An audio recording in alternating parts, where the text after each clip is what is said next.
It is a Saturday night on ice, November 4th, 2017. And while the Force wasn't with them early on, the Fourth is definitely strong for your San Jose Sharks as they win their fourth in a row, beating the Anaheim Ducks in a shootout.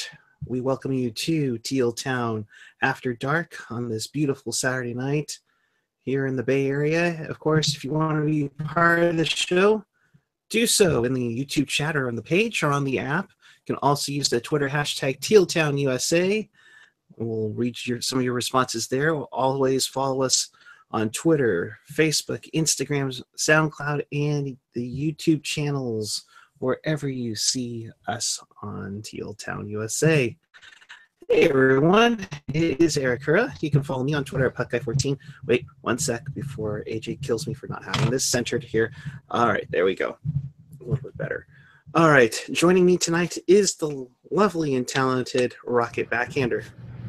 Hello, my name is Rocket Backhander, and I'm here to make it clear. I know you love me, baby. That's why you brought me here.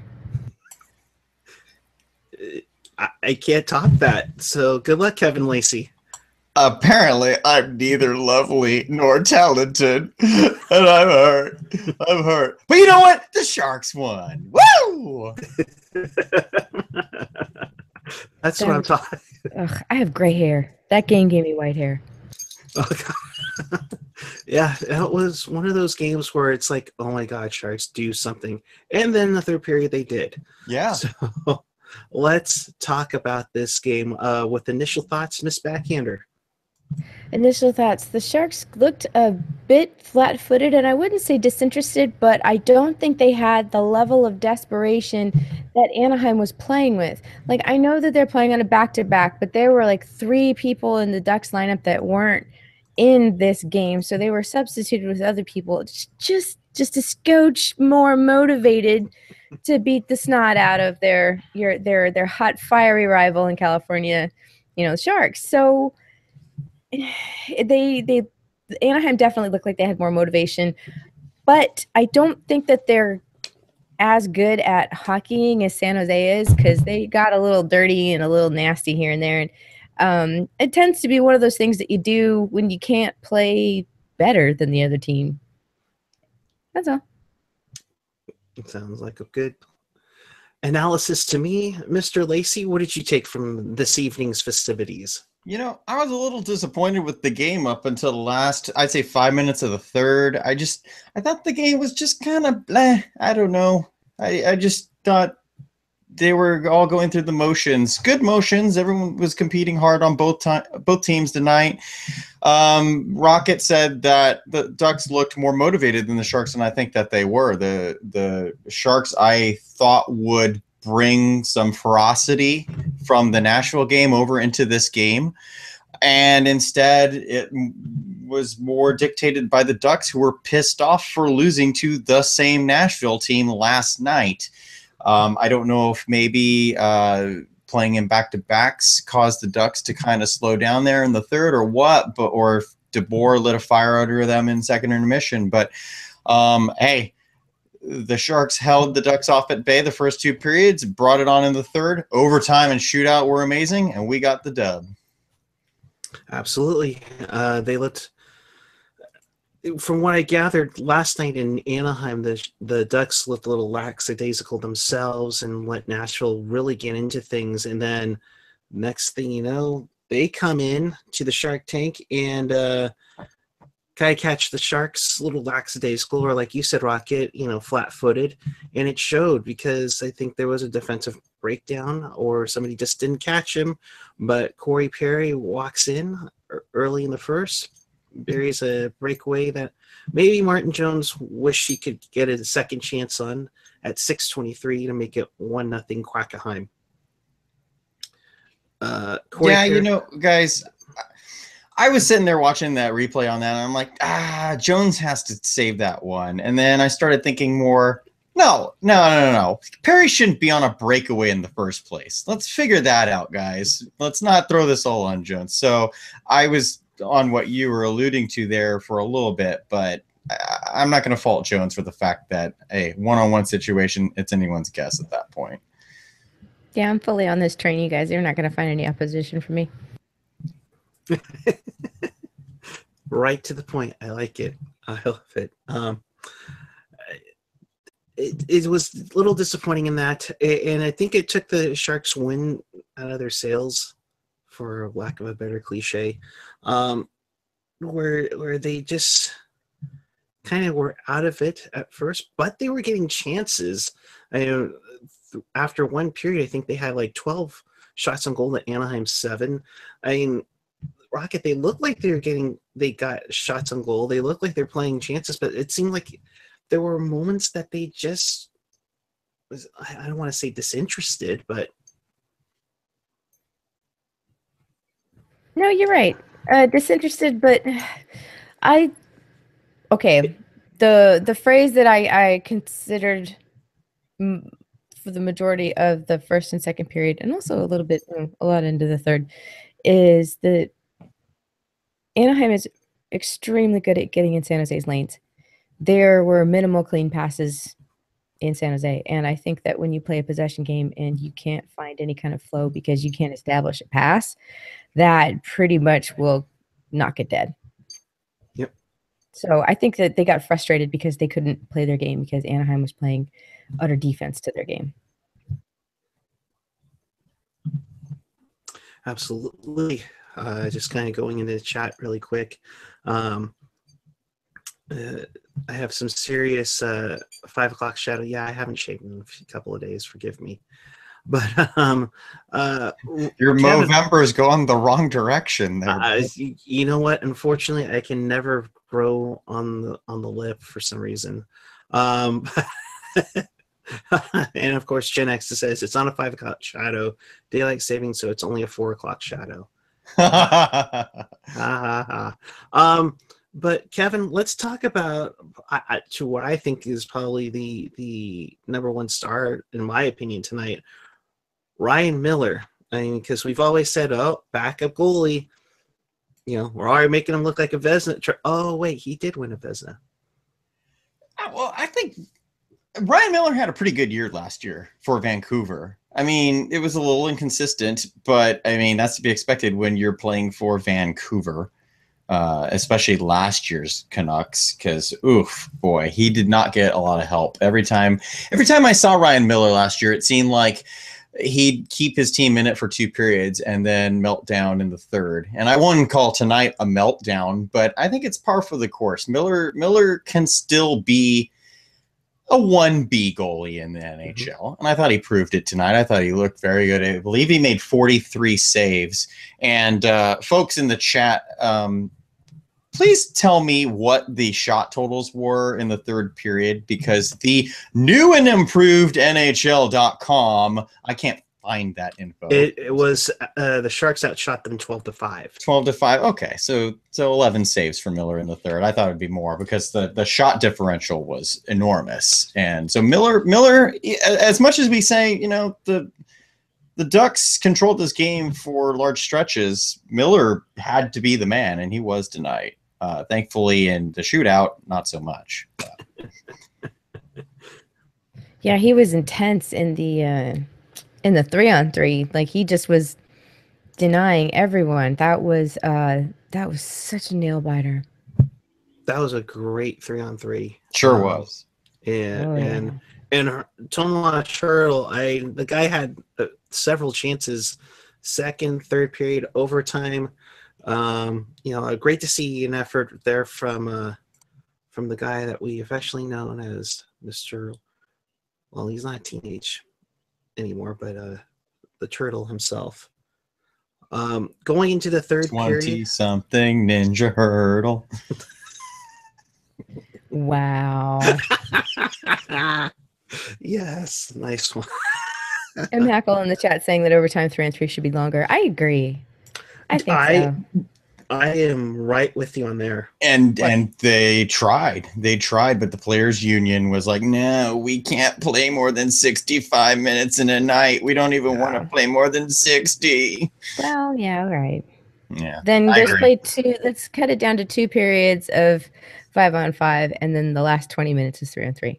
Wow. Wow. In the Rocket era of the NHL. Yeah, that's when the NHL will finally get into triple-digit scoring. Maybe we'll finally get Nice. a 100-point scorer again. Yeah. Oh, In one season. nice, nice. Going back to the third period before we get to the overtime a little bit. Sharks were pretty clean in the penalties until Dylan DeMello took a bonehead cross-checking call. I mean, that was textbook cross-checking. And just as he's coming out of the box, a nice 2-on-1 with Barclay Goodrow and Joe Ward. Goodrow with the shot, and then Wardo buries it in from an open net, and the game ties up at 1. Barclay Goodrow was an assist. And Rocket, you kind of hit it on the head in your tweet where you said if that doesn't get Goodrow out of PDB's doghouse, I don't know what will. Yeah, I think it was it was just a great combination of this. I don't want to call Barclay Goodrow a journeyman because I think he's only a journeyman for the Sharks. I think anywhere else he's made the NHL. It's just where this guy is. So it's the combination of this veteran presence with enough intuition to know when a play is going to break and when to stay with it, and a young kid who can really just drive it to the net with some speed and a little bit of body too. I think that if this doesn't get Barclay Goodrow back in Pete DeBoer's good standings, they should trade him immediately so that they get the most for him and that he is loved and adored by another club somewhere. I don't care. He deserves a happy home in the NHL. Kevin, what did you think of Goodrow and Ward, and for that matter, the entire fourth line tonight? Well, I'm happy for Barclay, and we, many of us, and especially myself, have talked about Goodrow sometimes gets pouty, and you can see it on the ice. And when he's in the NHL, he seems to be a different player. And you should always be motivated to be the best player you can be. But tonight, I thought, was the perfect night for Barclay Goodrow to get back in the lineup because it's Anaheim. It's going to be a physical game. Not that Goodrow's like the Christoph Oliva of the team or anything like that, but he can carry himself. And then bringing the speed, bringing some enthusiasm, finally getting in the lineup. He must have bought Peter DeBoer a new dog after tripping over the old one. I don't know. That must be how he got back in the lineup. But it was a heck of a play, man. I mean, he got some PK time. He joins that rush with Ward.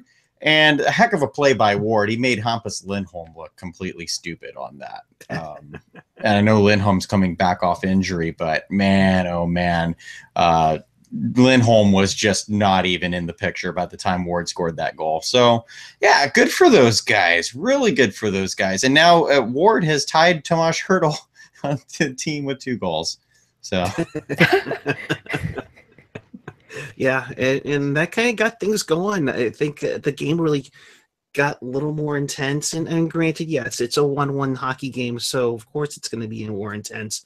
But at the same time, I thought that the compete level stepped it up a notch with both of them. In overtime, man, I'm not even going to throw questions at you guys. I thought overtime was a great one for the Sharks. I know it was crazy. See, there's Peter DeBoer's new dog right there. Chiming in on Lord. Yeah, exactly. See? Oh, wait a minute. He's talking about the power play. Yes. Marla, what did you think of the power play? Yeah, I know. That was awful. It was awful. Thank you for your analysis.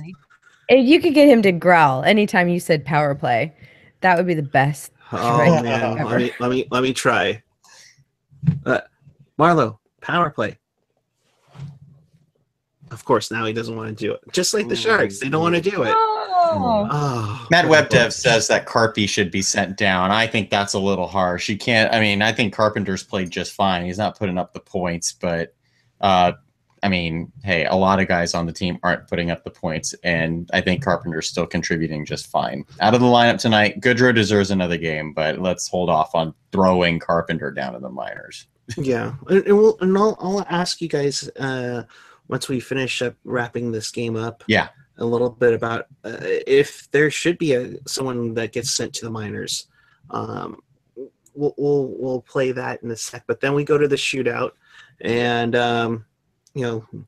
good shootout as well. I mean, yeah, Jones and Miller, play like crazy. Pavelski goes with his nice patented mood. He waited a little bit and scored. Couture had a nice chance. Burnsy just, man, I don't want to say he's snake bitten, but he that one's a toughie. But Rocket, Jonas Donskoy making Ryan Miller look like a rented mule. Well, Jonas Donskoy will dangle goalies till they're spent. I've said this before. If you've ever listened to 1-900 Hockey, I've said this. and it is a special thing to watch him take an article of clothing off of a fully grown man piece by piece and then just throw that puck in the net. That's like, mwah. And the reaction on the bench. I've never seen them display that much emotion ever. As a group, I've never seen them let themselves be that happy before. So whatever else was behind getting this win under them, they really accomplished something. So kudos to them for being so jubilant about this win. Still early in the season, but I mean, it was a nice Ryan Miller, he seems to really get kind of aggressive, and he comes out of the paint really far. I think that he thinks that, this gives him more time to collapse in and can deal with the person as they come at him. But I don't think Donskoy plays that game. So, yeah, it worked out. Eric? And that's Joel Ward. That's Joel Ward's contribution to the team right there, being a leader, firing the guys up. Because even on the commentary, they had said I can't remember who went before Donskoy, but they were already saying Ward's trying to fire everybody up, and so it worked. It was awesome. Love the raw emotion there. Yeah, goofy emotion's not bad as long as it's good emotion. So right. As long as you're not slamming your stick and breaking it across the goal. Oh, sorry, Pecker. I didn't mean to bring that up to you again. I saw Taves do that tonight too, actually. Nice. Yeah. Nice. But yeah, I thought overall tonight, I thought they had their little dips in their game, especially early on, and especially right at the end of the second period where Anaheim was just going for like a 2-0 kill. I thought overall, this team played a decent game tonight. Kevin, sorry. They got the win. They finished it off well, and I'm hoping it's not a downtrend. But we'll have to see on the next game, which we'll get to later. But the Sharks did well enough to earn the victory. I thought they earned the victory tonight, and that's still key. They didn't just luck out into a win. But I would like to see them bring a stronger effort throughout the game here next time out. So, well, don't you think that maybe to have, especially against people like Anaheim, that a nice, quiet, shutdown defensive defenseman like Marc-Edouard Vlasic makes you pretty much all the difference in the world? I mean, is there a possibility that even with the Sharks' power play being as abysmal as it was, with 1 shot, 2 shots generated, oh God, you guys, even with that statistic, Sharks would have won if Pickles was in the lineup? I messed up my hair. Uh-oh. Fix your hair. Yeah, the Sharks go 0 for 3 on the power play tonight. Not exactly the greatest power play showing, especially early on. That Miller stopped all 5 power play shots he had on the night. But they seemed like they couldn't get things too much going. But the power play has had their moments. They've been getting almost averaging, it seems like to me, like a power play goal per game. Now, granted, if you're going 1 for 8, that's not good. 1 for 4, not bad. But 0 for 3 tonight. It was a fairly disciplined game all around. The Sharks only took 1 penalty, so 2 out of 3 games they've taken 1 penalty on this homestand. So you give them that, although it was a parade on Wednesday. Anything to add, Kevin? Hang on, I'm trying to find something, but again, like I said, the new and improved NHL.com. Oh, hang on. Go ahead. Yeah, go ahead. But overall, looking at the shots, 45-26 in favor of San Jose. Face-off wise, the Sharks had a slight edge at 53-48. Hits, Anaheim definitely was out hitting them 38-21. And holy crap, that's almost twice as much. Yeah. 38-21, and they seem to be playing a little more on the physical side, just like Nashville did on Wednesday night. Carlson led the team in hits with 3, actually, and with blocks with 3 as well. So nice. Wow. Good job, Melker. He's learning how to use his body, eh? What I was I'm sorry, led forwards. Brendan Dillon actually had 4 hits and 4 blocks, and Joachim Ryan had 4 blocks. So he led forwards. What I was trying to pull up there, so Ward's goal actually was even strength because he came 1 second after the penalty. But right. To jokingly ingest to what you said, Rocket, about Vlasic being inserted, no, the Sharks would have lost tonight just for the fact that Vlasic wouldn't have taken that stupid penalty DeMello did, which would have not put the Sharks in that situation to score. But it's all in jest. It's all in jest. But Yes. no, you make such a good point there, though, about how, no, you're right. I've been told to play this sound clip. If it'll work. Is it a dial-up ringtone? No. Though. Because mine's not working either, guys. Thankfully, Rocket's got her trusty new one. Yay! Yeah. And it even makes noise. And her Shark's horn actually sounds like the Shark's horn, too. I'm going to have to get this guy.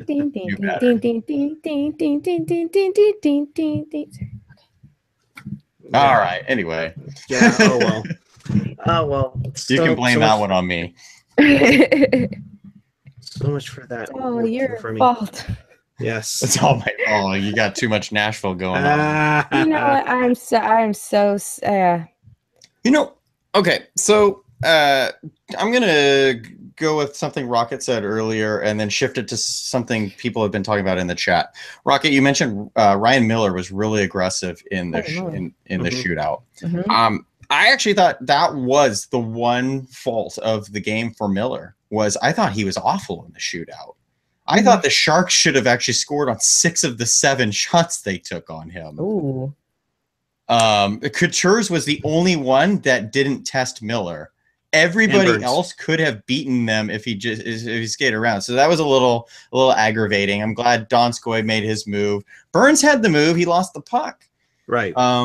So LeBanc had it all the way, and then he just shot it right back into Ryan Miller. Now, the chat has been speculating about LeBanc because it's been a hot topic on social media tonight about his lack of scoring. And should LeBanc be sat down? Or, as you alluded to earlier, Eric, should someone be sent to the minors? I don't know if LeBanc should be sent to the minors, but I'm going to throw it to you guys. What should the Sharks do with Kevin LeBanc? Well, I mean, it's tough because Donskoy has been playing well, and putting him on the top line he has some chemistry with them because he's played with them before. But his finesse game is not to the point where he's not a liability every time he's on the ice. Good point. I was almost wondering if maybe somebody else should be going down, and Kevin, I'll ask you this because I don't know his specifics, but could Timo go down? No, I don't think Timo would. I mean, he probably would be the likeliest candidate of the forwards. But something on another podcast that I'm on that was discussed a couple nights ago was Timo is at this point where sending him down to the AHL would be very detrimental to his Progress and growth as a player. Yeah. Yeah, Oh, yeah. as a player. I mean, Timo is the most physical forward the Sharks have. Easily. Yep. He pushes the boundaries a bit there, and thankfully so far we haven't seen too much of that, but he can. Yeah. It's his decision making, and it's very poor. And I will credit Ian, my buddy Ian, former member of our show, who said the only way that Meyer is going to get quality or overcome his choice. I don't know, how do I want to say it? His poor choice, poor decision making, is he needs to shoot on NHL goalies and figure out how to beat them, because he knows how to beat AHL goalies. Beating 20 more goals on AHL goalies is not going to help his development. Right. Scoring 10 goals on an NHL goalie absolutely will. So he needs to stay up here. I agree. I think he's way more responsible with. He used to be real more retaliatory. If someone pushed him a couple times, he'd get mad, turn around, and punch a dude in the face. And he's not getting real dirty very fast. And I mean, he got manhandled by a couple of the Nashville Predators, and he took care of himself. And he's a big boy, and I like the way that I don't know, yes, he doesn't always make the best decisions out there, but at least he's responsible enough to not get super emotional and heated and have a bad game because of it. And you just got second star of the night there, according to Eric Sound. You're playing. No, I have. You playing the Jonas Donskoy bit? Yeah. Okay. Now I can actually work maybe. Jonas Donskoy dangles goalies until they're spent. Yes. Yeah. Yes. Yeah, it was pretty awesome. Do we ever put that up online anywhere? Or no, because we haven't made a video for it. Ah, that's right. We need to make a video for it. So eventually, coming soon, you'll get the gist of this whole that whole bit. 1-900 hockey thing. Yes, there's a reason why Rockets lower third says 1-900 hockey, and we'll just leave it at that. All right. With that, I believe the guys from NBCS California are okay. Thank you, AJ. Oh, and the number one star was the soundbite that Rocket backhander had. So there it is. I know. Right? Oh, jeez. Well, since I have the sound effects right here, let's talk about the 3 stars of the night, which were kind of surprising. Okay. Let's see. Come on, NHL.com. Where the heck are you? The new and improved NHL.com. You can find everything, and everything functions properly, especially the stats page. Yes. All right. So your number 3 star of the game was Ryan Miller. Hey, he's on the other team. You can't play that. Yeah, you can. No, he was outstanding. He was outstanding. He had 44 saves on the night. The second star of the night was Martin Jones. Yeah. With 25 saves on the night. Played pretty good. Had some nice, tough saves throughout the night. The first star of the night, though, with the game-tying goal, it was not shorthanded, unlike somebody on the Twitter machine said prematurely. Joel Ward. Yay. And at the end of it, it was a 2-1 Sharks victory in the shootout. I don't know who the bigger dork is, you playing the sound effects or how amused I am by this right now. Oh, yeah. Oh, yeah. Well, I mean, it could be worse. I mean, the other sound effects I have on my phone is... So with Is that what happens every time You still Pat need a texts dial-up you? modem sound, dude. I'm serious. yeah, I know, right? Seriously, I should have that every time AJ texts me or something. With No, that, serious. Brody, right? Brody and Curtis are off the air, so we'd like to welcome those of you who are watching them to Teal Town After Dark. Do us a favor, make sure you hit the subscribe button wherever you're watching us on the YouTube machine. You can always tweet us at Teal Town USA. Of course, you always can join us in the chat right here, right now on the YouTube page or the app. All right, so the Sharks win their 4th in a row. They go to 8-5 on the year. You know what's coming. You know what I'm going to say. If the playoffs started tomorrow. Vancouver? It would be us out. No, they haven't updated the standings. That's why. Blasphemy. Oh man, the Sharks are at 8-5 on the year. They are, I would believe, they would leapfrog Chicago into the second wild card, which means they would get the St. Louis Blues in round 1 if the season had ended today. Oof. Yes. So that would be an interesting one going up against Jake Allen there. So, all right. So let's get to the NHL wraparound. There were 13 games on the schedule for tonight, and that includes the Vegas Golden Knights winning their first Canadian game in Canada, 5-4 over the Ottawa Senators. As the Senators go to 6-3-5, that sounds like a soccer record. But the Vegas Golden Knights with it, who got 2 goals, including the game-winning goal for Vegas. Where's my cue? Where's The real AJ? deal, James Neal? No. I was going to say Holla! Jonathan Holla! Yeah.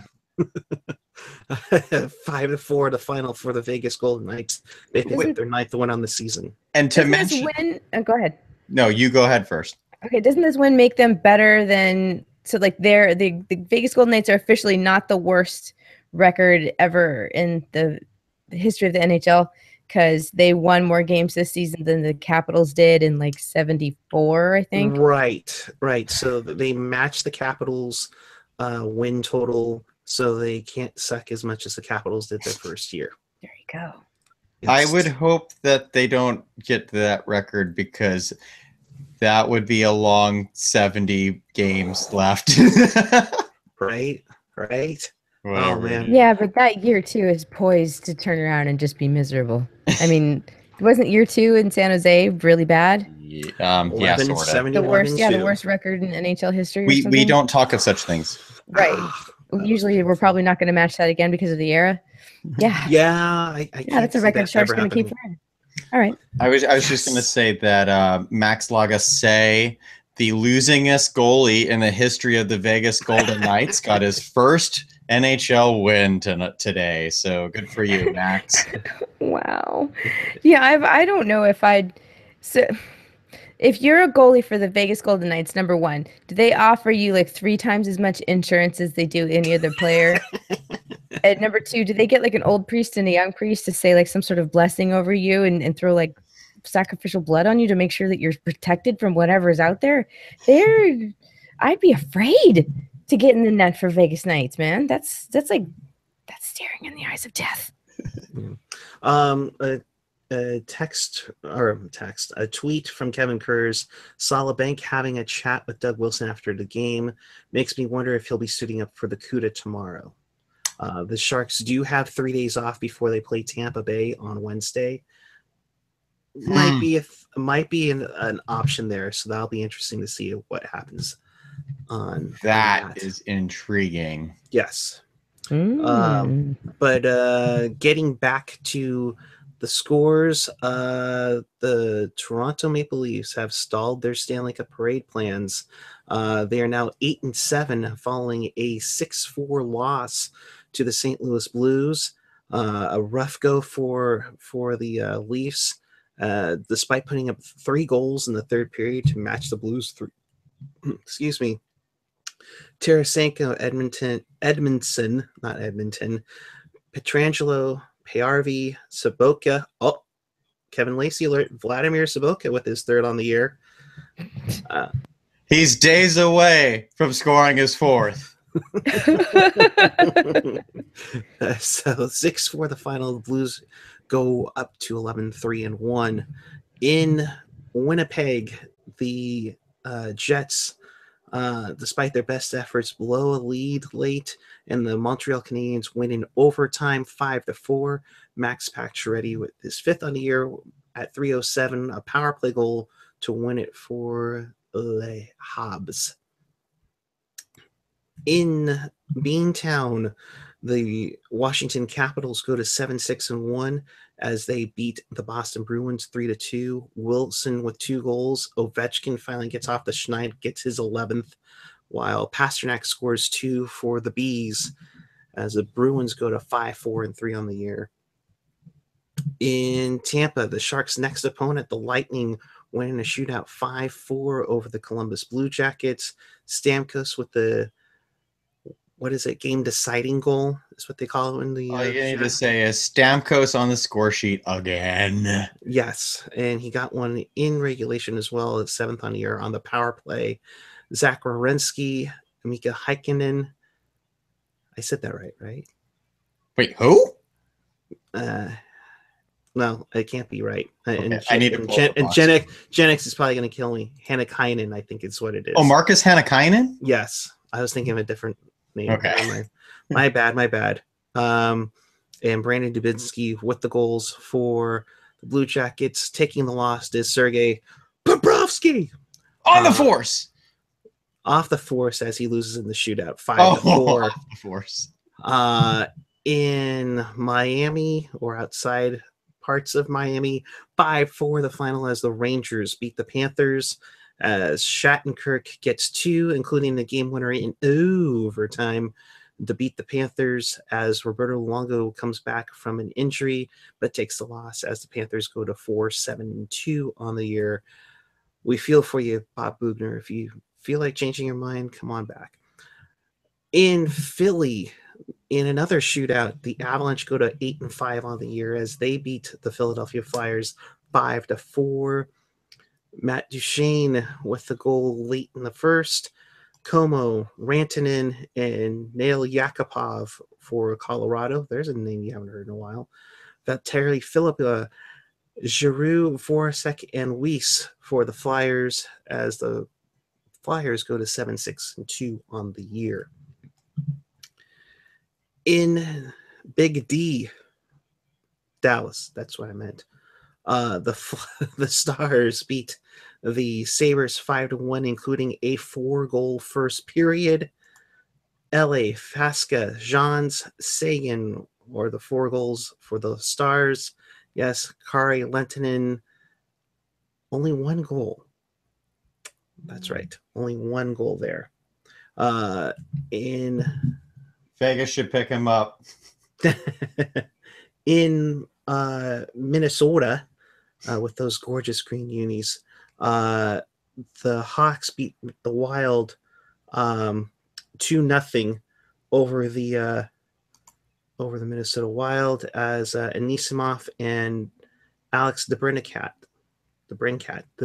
Oh man, Genix is lighting me up in the chat right now. I can already feel it. As Dubnyk takes the loss, Crawford with the shutout on in the Midwest. We have breaking news. We have a trade to announce. No, we don't. Oh. But they are celebrating in the desert tonight as the Desert Dogs. Oh, wait, sorry. They traded a loss for a win. Drink.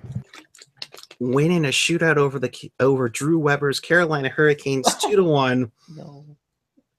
Yes. Oh, no. Yes, the Carolina Hurricanes are the second victim to the Coyotes, winning in the shootout 2-1 the final there. Good on them. So maybe the Coyotes should move to Quebec so they can play the Eastern Conference teams all the time. Maybe that's the case. That makes so much sense. That's such a good idea. In the what the heck actually happened tonight in Vancouver, The Vancouver Canucks beat the Pittsburgh Penguins 4-2, including Brock Besser's first NHL hat trick. Oh! Wow. Good Brock job, Besser. Brock. Way Yes. to go, Brock Besser. And the other goal was Sharks give him a goal this year.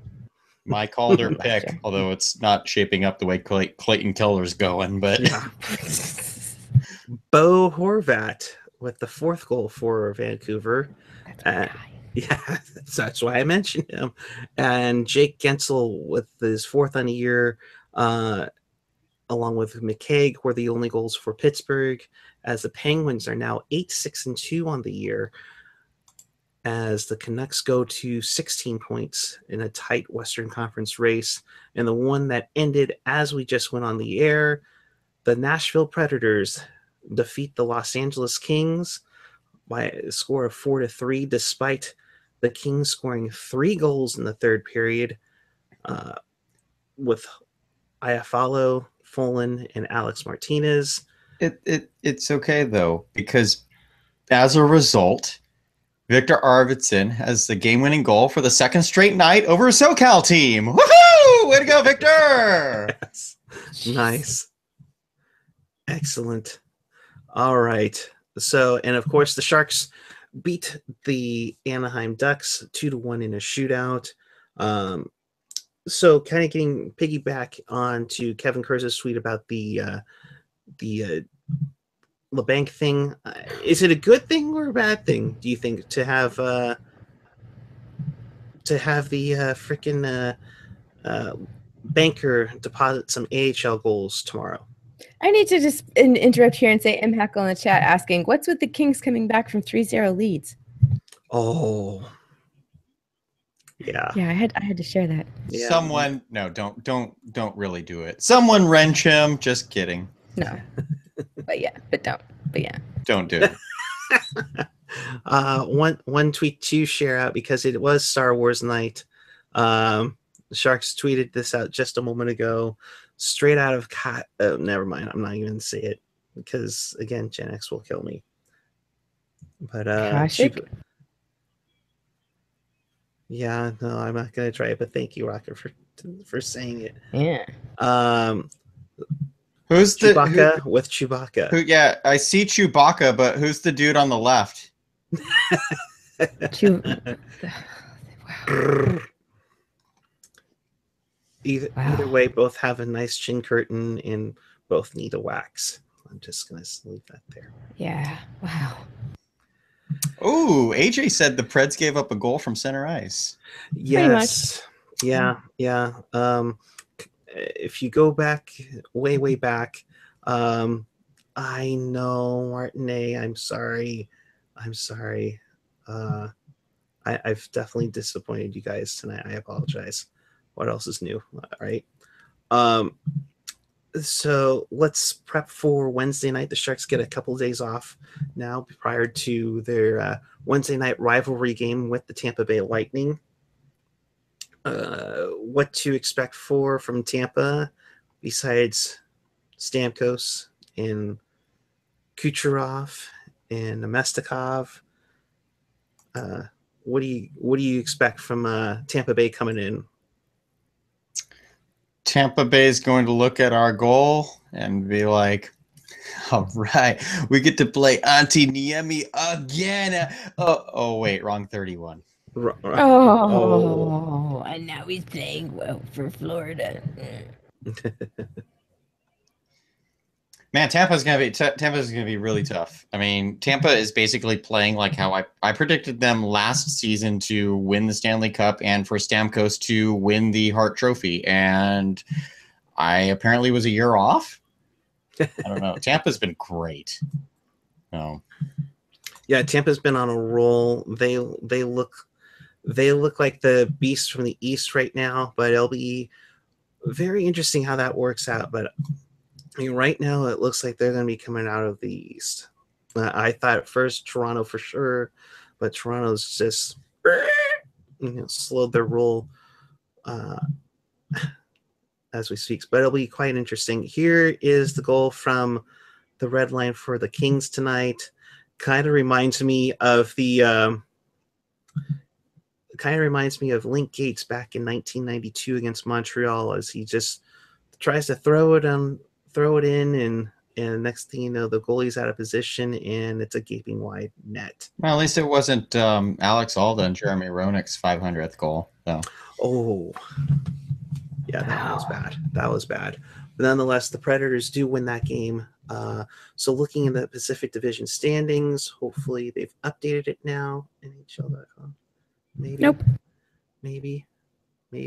Anyone? Bueller. No, they set their clocks back an hour, so not until next week. With that, the Pacific Division looks like this. The Kings at 22 points, so they get a point because they lost in overtime. Vegas with the win goes to 18. San Jose now takes over the third spot at 16 points. However, Vancouver is at 16 at 7-4-2. Yeah. The Sharks are at 8-5. Dallas holds down the second wild card at 8-6. So right now it would be the classic rivalry between the Sharks and the Golden Knights if the season were to end today. That's awesome. That's a rivalry as old as time. Whew. Let's just do it. Oh, how interesting would that be? And how nerve-wracking would it be to be a Sharks fan, be going up against the Golden Knights for the first playoff series? Because if that were to be a Sharks loss, we wouldn't be here all day. AJ must be here. Mr. Strong, what would you like to contribute, good sir? Nothing. Absolutely nothing. Absolutely nothing. I was going to say, if that were to happen, the T-Mobile Arena management would be just running around like chickens with their heads cut off going, oh my God, we booked the arena solid through April and May. What are we supposed to do? They'll be playing at the Thomas and Mack Center. Nice. Home of the former IHL Las Vegas Thunder. Oh, hey. And the Wranglers, I think, too. The Wranglers. Or they could play at the Orleans Arena where the Wranglers played most of their games. Yes. Oh, man. Yes. Good call. All right. Let's go around the room. Final thoughts, Mr. Lacey. I'm just going to sum up what I said before, where, I think the Sharks earned the win tonight, but I didn't think it was the prettiest win. And I thought overall the game was kind of bland till the end, but thankfully the end is exciting. That's all anyone ever remembers. So we got the dub. Let's move on to Tampa. It's going to be a tough game on, when is that, Tuesday? Wednesday night. It's Wednesday night rivalry game. Whoa. Wednesday, Saturday, Wednesday? Yes. Oh, man. There's going to be some brutal scheduling later on in the season for the Sharks. It's Wednesday. We said Nashville on Wednesday, tonight, Wednesday, and Saturday. So, wow, it's almost as if you have a lot of time to work on your power play. Oh God, I hear the drum circle in the distance. I'm just here so I don't get fined. On the bright side, though, the Sharks, Tampa Bay has the number one offense, but the Sharks have the number one defense in the league this season. So, and the PK is still pretty awesome too. Hashtag small sample size. It's early. Rocket, your final thoughts, my dear. By the way, I love the wig. Thank you. New hat. Thanks. Okay, my final thoughts. This is another grinder for the Sharks. We knew that the Ducks would not be having it, and they weren't, and they were the Ducks, and somehow the Sharks won. You could definitely tell that they miss Vlasic out there. Everybody else, I think, even though they do add a little bit of a spice or a little subtle hint into the blend, Vlasic is one of those players who he's like a meat and potato. He's a definite component that without him, you are like, it's sort of bland. It needs salt. I don't know. It's missing something. And that's something, my friend, is Marc-Edouard Vlasic. That's what this team needs in order to be like tasty and spicy and all sorts of other stuff. Needs bacon fat. Yeah. Marc-Edouard Vlasic is the French-Canadian bacon fat that this team needs. My name is Rocket Backhander. You can find me on the Twitter machine talking about stuff, doing things, taking pictures. Capital R, capital B, little Ackhander 76, or you can check me out taking photographs here in Nashville as a Sharks fan on Instagram. Rocket Backhander, one word. Eric. Thank you very much, Rocket. AJ, your final thoughts, good sir? New puck knowledge just rolled last week. Check it out. Check it out. Yes, and it was a very nice one too. I was listening to it at work. In case you missed anything or you want to hear me botch up some names again, you can check us out on tealtownusa.com or your favorite podcatcher, whether it's iTunes, Google Play, SoundCloud, Stitcher, TuneIn, YouTube's. You will find them there, including Pucknologists, including Teal Town After Dark, all your fun stuff, including the little 3-second clip of Jonas Donskoy from 1-900 Hockey. It'll all be there, and you can find it everywhere. With that, we will wrap this up. The Sharks do beat the Anaheim Ducks 2-1. They will play Wednesday night. That is a NBCSN game, which means we will be your only post-game show for that game. And until then, are you done yet, Sharky? Sharky over here has decided to make his bed while I'm trying to wrap this up. So for AJ Strong, for Kevin Lacey, for Rocket Backhander, the entire crew at Teal Town USA, we bid you good night. Enjoy the next couple of days off. We will be back here Wednesday following Ducks and Bolts. And until then, keep it real, keep it teal, keep it real teal. Have a good night and get those goal lights going, people. I turned it off. Good night.